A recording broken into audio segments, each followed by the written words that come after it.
तुम्ही एक ध्यानात घ्या,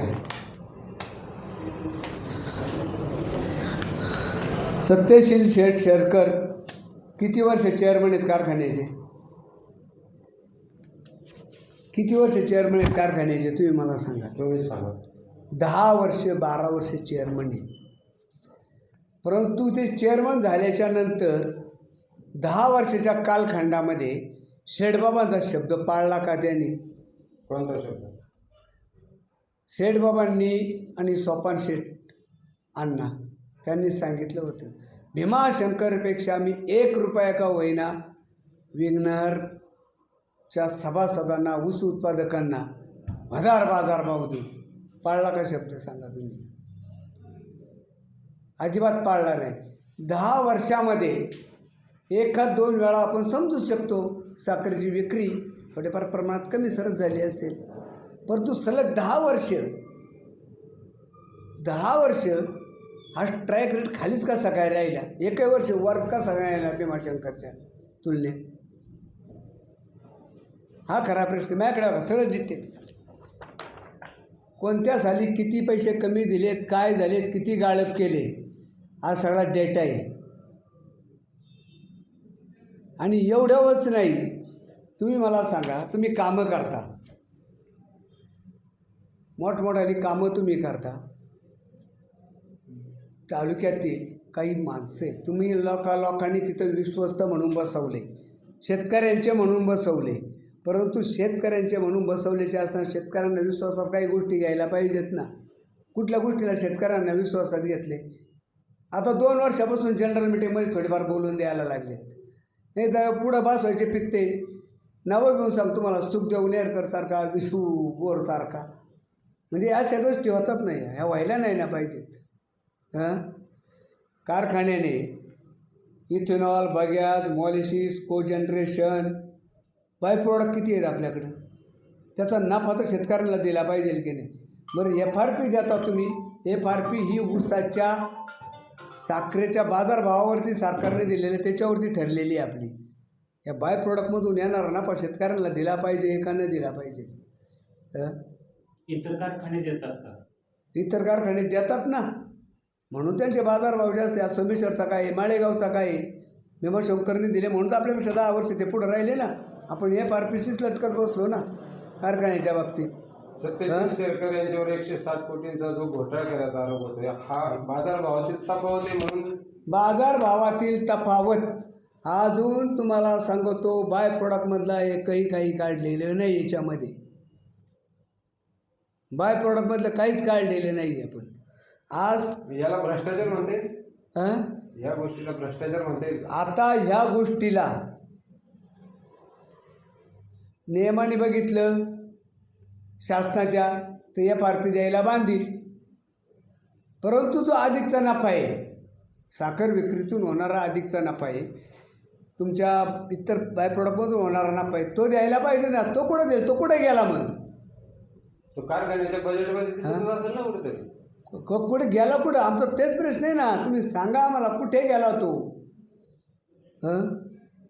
तो दिसला पाहिजे ना, तो गेला कुठे नफा? तुमचा आरोप आहे भ्रष्टाचाराचा? आमचा आरोप असा आहे, त्यांनी शेठबाबांचा शब्द पाळलेला नाही.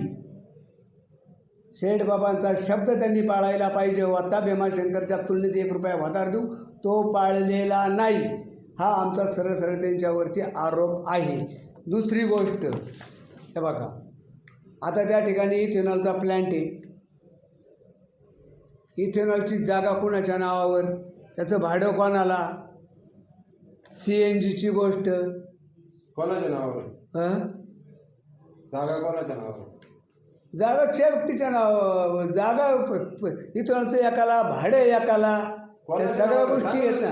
तुम्ही आता बोलताय मीडिया बरोबर, तर तुम्ही स्पष्ट सांगा कोणाच्या नावावर हे भाडं कोणाला जाते? हे सगळं वेळ. परत याचं CNGच्या प्लॅन्टचं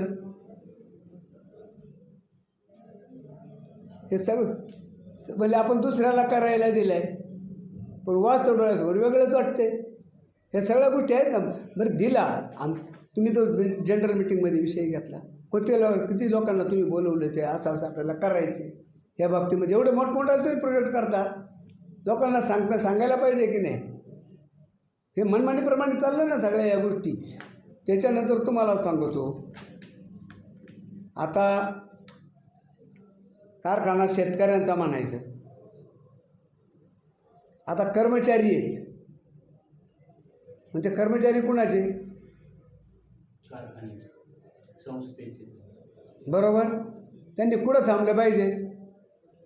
कामावर. आता कुठे आहेत ते? तुम्हीच सांगा. सगळे प्रचाराला, सगळे कर्मचारी प्रचाराला. आणि कारखाना कुणाचा म्हणायचं? शेतकऱ्यांचा. ते सुट्टी टाकून प्रचार करत असतील. त्यांनी कायमची सुट्टी टाकावी ना मग. सुट्टी टाकून जर प्रचार नाही नाही, करत असतील अहो तर तुम्हाला काय प्रॉब्लेम? नाही नाही, कायमची सुट्टी टाकावी ना मग त्यांनी. अहो कारखान्याच्या कर्मचाऱ्यांचं सुद्धा तुम्हाला सांगतो, हे बघा, सेवानिवृत्त कामगारांची ग्रॅज्युटी 15%, फरक फक्त 18 महिन्याचा 50% द्यायचा राहिलेला आहे. 50% द्या, 50% द्यायचा राहिला आहे. रिटेशन अलाउन्स जे आहे कर्मचाऱ्यांचं, आता कर्मचारी किती याच्यात गांभीर्य आहे हे आम्हाला कळत नाही, कसे पाळतात तेही कळत नाही बरं का. सिजनेबल 900 कर्मचारी, जवळजवळ 600 कर्मचारी हे सिजनेबल असतात आपल्याकडे. म्हणजे त्याच्यापैकी 35% अकुशल वर्तमान काळात, 39% अर्धकुशल आणि 52% कुशल.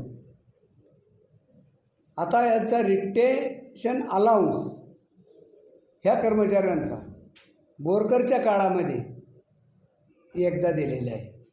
त्यावेळेसची सिजनेबल कर्मचाऱ्यांची अवस्था अशी होती, 25% अकुशल होते, 29% अर्धकुशल आणि 52% कुशल होते. आता सरासरी 600 कर्मचारी जरी म्हणलं आणि आजपर्यंत जर काढायचं म्हणलं तर 17 ते 18 कोटी रुपये एक कर्मचाऱ्यांना नुसतं कारखान्याला देणे. त्यातले काही कर्मचारी ते मेले बिन रिटायर होऊन घरी बसले. हे वास्तव चूक आहे का बरोबर आहे? तुम्ही मला सांगा. आणि आता नवीन फंड आहे. आता सध्या जे कामगार भरती घेत आहेत ती सगळी रोजंदारीवर आहे. 300 रुपये 400 रुपये का हजेरी असत त्या पद्धतीने. म्हणजे हे जे चाललेलं वास्तव आहे ना, हे चुकीचं आहे. तुमची मागणी काय? आमची मागणी अशी आहे, हे जे कारखान्याच्या माध्यमातून कारखाना शेतकऱ्यांचा म्हणायचं, कामगारांना रजो पाठवायचं, ना स्वतःचा प्रचार करायला लावायचं, हे संयुक्तिक अजिबात नाही. आज ही जी उधळपट्टी चाललेली आहे कारखान्याच्या इलेक्शनच्या माध्यमातून, ही सरळ सरळ शेतकऱ्यांच्या पैशामधून चाललेली दिसून येत आहे आम्हाला. हे साधं नाही ना गणित. आज तुम्ही मला सांगा, एवढ्या मोठ्या प्रमाणामध्ये जर शेतकऱ्यांना 10 वर्षामध्ये बॅग कुठला जावा लागत असेल आणि 2 वर्षात तुम्ही कार भीमाशंकरच्या तुलनेत उतरले गेल्या वर्षी आणि यावर्षी, म्हटल्यावर 10 वर्षाच्या कालखंडामध्ये असं काय झालं होतं बा? कुठली आपत होती ना? बरं, आपल्याकडं कोजनरेशन आहे, इथेनॉल आहे, बागॅज आहे, मॉलिसिस आहे, हे सगळ्या गोष्टी आहेत ना, प्लेसमेंट मटेरियल आहे.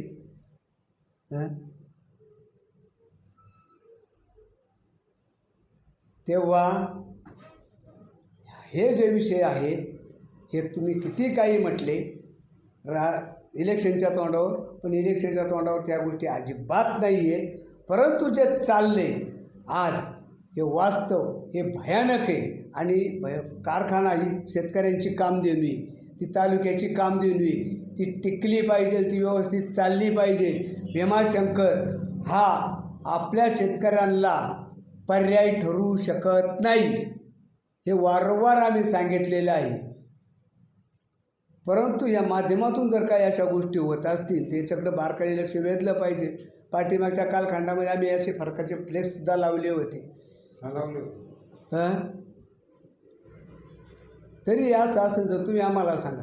अख्खे मेळावे घेतले, किती मेळावे झाले? 5 मेळावे झाले, 5 का 6 मेळावे झाले. सगळी यंत्रणा कर्मचाऱ्यांची सहाय्याची लावली. मेळावा कुठला? शेतकरी. पाठीमागे काय? सगळं राजकीय व्यासपीठ. शरद पवार कारखान्यात येत होते, त्याला तुमचा आक्षेप आहे? कोणाचा? शरद पवार कारखान्यात येत होते त्याचा तुमचा आक्षेप आहे. आता ऐका, खरं जर बघितलं ना, आपला कारखाना उभारणीला आणि स्वर्गीय निवृत्ती शेठ शेरकर जे हे तालुक्याचे खरे भाग्यविधाते शेतकऱ्यांचे कैवारी, त्यांना कारखाना उभारणीत सगळी मदत करणारे रामकृष्ण मोरे साहेब यांचे मानावे तेवढे आभार थोडेच आहेत. आणि खरे शिलेदार, खरे शिल्पकार शेठबाबा असतील आणि रामकृष्ण मोरे असतील. त्यांचं उपकार हा जुन्नर तालुक्यातील शेतकरी कधीही विसरणार नाही. जरी यांना विसर पडला आज पवार करीत, तरी जुन्नर तालुक्यातील शेतकऱ्यांना ह्या दोन व्यक्तींचा विसर कधीही पडणार नाही. ते दोन्ही व्यक्ती या शेतकऱ्यांच्या हृदयामध्ये कायम राहतील आणि आहेत. ऊस उत्पादक शेतकरी सत्यशील दादांच्या मागे उभं राहतील काय निवडणुकीत? आता हे मतस्वातंत्र्य आहे, पण 99% शेतकरी नक्कीच पाठीमागे उभा राहणार नाही. राहणार 99% शेतकरी नक्कीच पाठीमागे उभा राहणार नाही. उभे दरवर्षी कारखान्याला वेगवेगळे पुरस्कार भेटतात. तुम्ही सांगताय या अशा स्वरूपाचा सगळा घोटाळा आहे. मग हे कारखान्याला पुरस्कार कसे भेटतात? आता पुरस्कार कसे भेटतात ते सगळ्या गोष्टी तुम्हालाही माहिती आहेत. हा सगळा मॅनेज कारभार असतो पुरस्कारांचा. त्याला काय पाकिट दिलं का पुरस्कार आले? लोकांमध्ये अशी चर्चा आहे, लोक असं म्हणतात की ज्यांनी कारखाना चांगला चालवलाय, कारखाना 1 नंबरला नेलेला आहे, ते सत्यशील शेरकर तालुका सुद्धा तितक्याच ताकदीने सांभाळू शकतात. अहो, आता त्यांना म्हणावं तुम्हाला या पाण्यातलं काय समजले? त्या दिवशी पत्रकारांनी कोणीतरी प्रश्न विचारले, तुम्ही या पाण्यात ते म्हणले काय? खासदारांना विचारून सांगतो. आता खासदार किती आहे ना कामाचा हे आम्हाला माहिती आहे. अमोल कोल्हे साहेब हे फक्त बोलायला पोपट आहेत, पण प्रॅक्टिकल दाखवा आम्हाला. इथं आज प्रॅक्टिकलला महत्त्व आहे. हे दोघांनाही शेतकऱ्यांच्या प्रश्नांची जाण नाही असं तुम्हाला? अजिबात जाण नाही.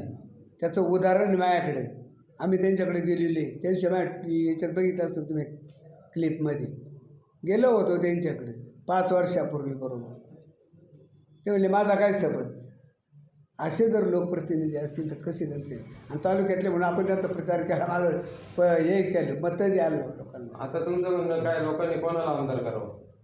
आमचं म्हणणं एवढंच आहे, राजकीय अर्थ घेऊ नये त्याचा, पण खऱ्या अर्थाने सांगतो, जर कामाचा माणूस, आपला माणूस, अडचणीत उभा राहणारा जर माणूस म्हटलं, आणि जो तालुक्याचं व्हिजन घेऊन जाणारा माणूस आहे, प्रत्येकाच्या सुखदुःखामध्ये उभा राहणारा माणूस आहे, शरददादा सोनवणे यांच्या पाठीमागे सर्व शेतकरी बंधूंनी, गोरगरीब जनतेने, मतदारांनी, कष्टकऱ्यांनी, शेतमजुरांनी सगळ्यांनी त्यांच्या पाठीमागे खंबीरपणे उभं राहावं. आणि 5 वर्षात तालुक्याचा कायापालट नाही झाला तर म्हणाल त्यावर हे तुम्हाला मी ग्वाही देतो.